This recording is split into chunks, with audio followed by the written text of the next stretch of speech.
সকাল 8টা বাজতে 10 মিনিট বাকি, অথচ আমার ঘুম ভাঙছে না দেখে মেয়ে করে নিল আমার একটা ভিডিও আর দিয়ে বললো কি আমি সবাইকে দেখাবো। আমি বললাম তোকে দেখাতে হবে না, আমি ভিডিও ইন্ট্রোতে দিয়ে দিব। আফটার অল বাপের বাড়িতে আসলে সব মেয়েরাই বুঝি এইরকমই ঘুমায়, কারণ শ্বশুর বাড়িতে তো 5টার মধ্যে উঠে যেতে হয়।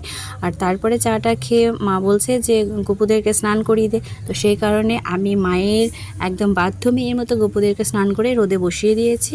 তারপরে খাওয়া দাওয়া করে একটু ল্যাদ খেয়ে দিদি আর বাবার সাথে বেরিয়ে পড়লাম হাটের উদ্দেশ্যে, কারণ আমাদের গাজল হাটে পাওয়া যায় না এমন কোনো জিনিস নেই, খুঁজতে গেলে হয়তো বাঘের দুধও পাওয়া যাবে।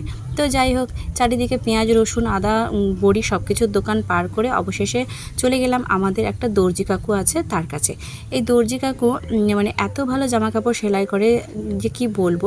সবথেকে বড় কথা যে উনি দাঁড়িয়ে থেকে সেটা করে দেন। তো আমরা মেইনলি দর্জি কাকুর কাছে এসেছিলাম, দিদির একটা হাউস কোট ছিল সেটাকে কাটিয়ে ছোট করার জন্য, আর তার সাথে আমার একটা ব্র্যান্ড নিউ নাইটি ছিল সেটাকে কাটানোর জন্য, কারণ আমার হাইট তো বিশাল বড় না, একদম তাল গাছের মতো, যে কারণে নাইটিগুলো আমাকে না কাটালে আমি পরতেই পারি না। তো নাইটি কাটানোর পরে তারপরে আমি আর দিদি আর বাবা তিনজন, মানে দিদি আর বাবা একদিকে আর আমি হয়ে গেলাম ওদের থেকে আলাদা, কারণ আমার যাওয়ার ছিল আর একটা বিশেষ জায়গায়। আর এই হাটে এসে আজকে আমার একটা বিশাল অভিজ্ঞতা হয়েছে। আর কিসের অভিজ্ঞতা সেটা জানতে গেলে পুরো ভিডিওটা তোমাদেরকে দেখতে হবে শেষ অবধি। আর সত্যি কথা বলতে নিজের হোম টাউনে এইভাবে ঘুরে বেড়াতে আমার তো ভীষণই ভালো লাগে, আর খুব মিস করি যখন এখানে থাকি না। আর এই যে এই জায়গাটা একটা সময় ছিল যেখানে আমার প্রত্যেক মাসে মাসে আসা হতো এখানে, কিন্তু এখন তো হয়ই না। কিন্তু আজ এসেছি একটা বিশেষ কারণে। তো আমি এখানে এসেছি আর দিদিরা অন্যদিকে অন্য বাজার করছে।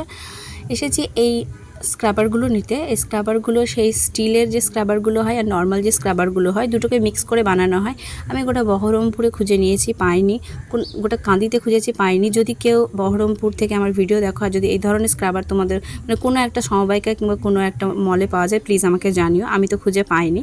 তো তারপরে স্ক্রাবারগুলো নিয়ে নেওয়ার পরে নিয়ে নিলাম হচ্ছে বোরোলিন। তার কারণ হচ্ছে এখন তো শীতের দিন, হাত পা ফাটার তো একটা সমস্যা থেকেই যাবে। আর যেদিন আসি সেদিন দিদির বাড়িতে খেয়েছিলাম কলাইয়ের ডাল, এত ভালো রান্না হয়েছিল যে কি বলবো। শেষেমেশে কলাইয়ের ডালটার লোকটা সামলাতে না পেরে আমি যখন হাতের কাছে পেয়ে গেলাম তখন আমিও নিয়ে নিলাম যে না, আমিও একটু বাড়িতে সেই রকমভাবে ট্রাই করব, যদিও হয়তো সেই টেস্টটা আমার আসবে না। অনেক দিন পর সমবায়িকাতে আসার পরে যেটা আমার নজরে পড়লো সেটা হলো যে এখন এনারা বাসনও রাখছেন খুবই স্বল্প মূল্যে।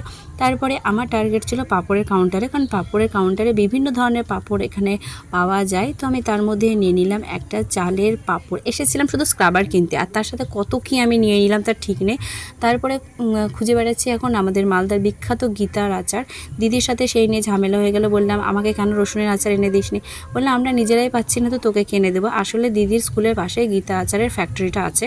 তো যাই হোক, যখন রসুনের আচার পেলাম না, তো অবশেষে ম্যাঙ্গো কাসুন্দি অয়েলটা নিয়ে লম্বা লাইনে দাঁড়িয়ে বিলিংটা করিয়ে যখন বেরোলাম, তারপরে এই যে সেই আমার মানে কি বলবো, কি ভয়ানক অভিজ্ঞতা হলো। প্রায় 20 মিনিট আমি জ্যামে ফেসেছিলাম।